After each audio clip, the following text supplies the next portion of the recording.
as we said, Socrates used to just go up to people and ask them questions about their life and look at the lies we tell ourselves. Basically, I'm trying to find what are the lies we tell ourselves. And there's a lot of lies we tell ourselves. Let's just use this as an opportunity to go over one of your most frustrating thoughts that you have. I'm talking something that keeps you up at night. You have a fear, an insecurity, a frustrating thought. I would like you to take some moment just to think about it. I have some examples here, but I want you to write that sentence, just that one thought. It could be something like, I'm worried that I will fail at my job and that I might be fired or embarrassed. That's one fear you might have. Or, I'm angry at Bob who shamed me, embarrassed me in front of others. So I want you to write down your sentence. What's a thought? And don't worry, you're not going to have to share it with anybody. Just write down one sentence, because by the end of this exercise, we're going to transform that into something empowering and different. What's your most frustrating thought? For example, I can never something. Or what if this and this doesn't happen?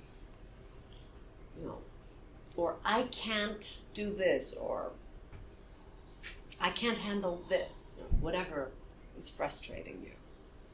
Usually the thought that keeps you up at night or early in the morning, and you're like, oh my God, you have sort of stress in the morning.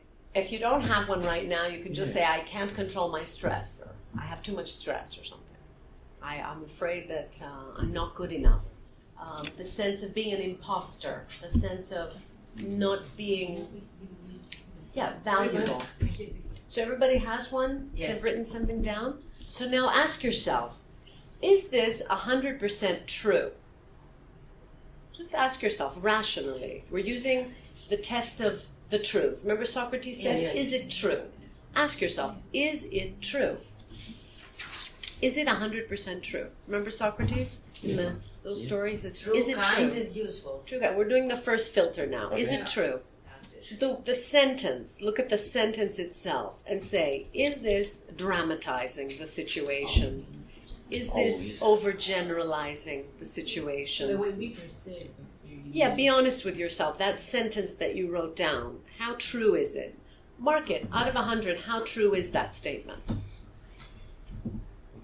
Because what happens is, and what Socrates was all about, if you recall, Socrates used to go up to people in the marketplace and ask them about their life.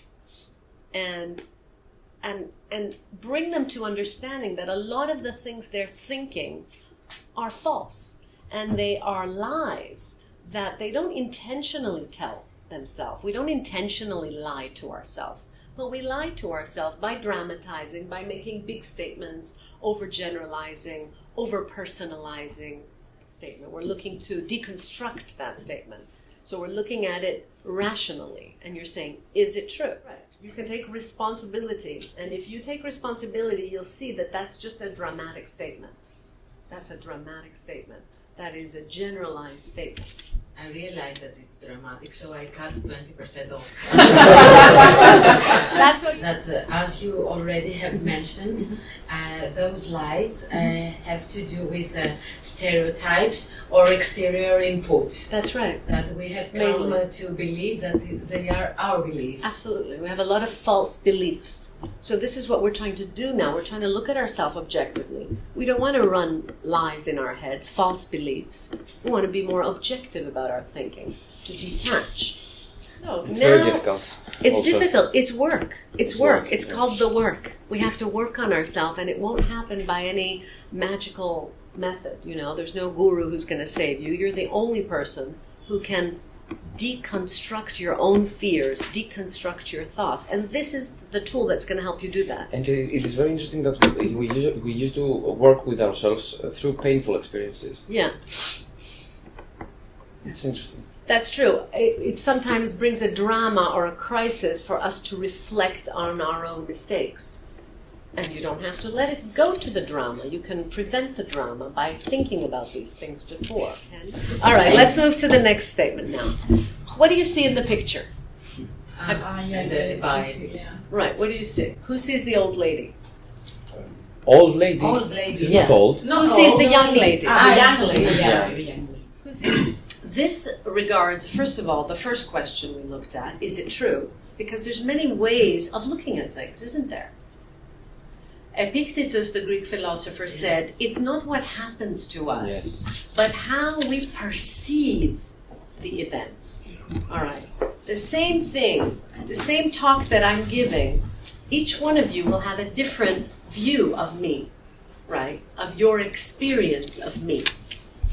The point is to start looking more objectively at things and looking at it from different perspectives, especially the helpful perspective and the kind perspective. So let's look at that thought again. We're still working on our thought. Ask yourself, are you putting yourself down? Is that thought kind and or empowering to you? Remember Socrates said, is that thought kind? Is that thought, that sentence that you wrote, is it kind towards you? Does it remind you? Not really. Not really. Does it remind you of your strength? Does it remind you of your power, of your ability to change things? No, it's not very kind. Mostly we're the meanest to ourselves. It's not other people who are mean to us. It's our own thoughts that are mean. A lot of the thoughts we have are not kind and not honoring the other person. I don't know if any of your thoughts involve other people, but are you honoring the other person's ability to change, his ability to transform, or are you fixating him with a label? All right. So one reason we put this illusion here is to look at something from another perspective. Very important as diplomats, of course, because you're always going to have to look at the other side of the argument. And let's look at the third question that Socrates said, the logos part. Is it useful? Is that thought that you're having useful to you, Hitiri? Is it useful to you? What does it do with your energy level? When you say that thought, just repeat that thought in your mind. What's it doing with your energy level? Is it switching, is it turning your on switch or your off switch? Why are you doing that to yourself? You're pressing off. There may be some useful information in there, but you have to be careful how you say something to yourself. All right, without the drama, without the negativity, without the toxicity. Who would you be if you didn't have that thought? Ask yourself, what kind of person would I be if I didn't have that thought? Imagine the kind of person you could become without that thought. Imagine someone you admire. Would they have that thought? No. They wouldn't talk to themselves like that. They would talk differently. And we're about to find out. Let's see how we can all rephrase that thought.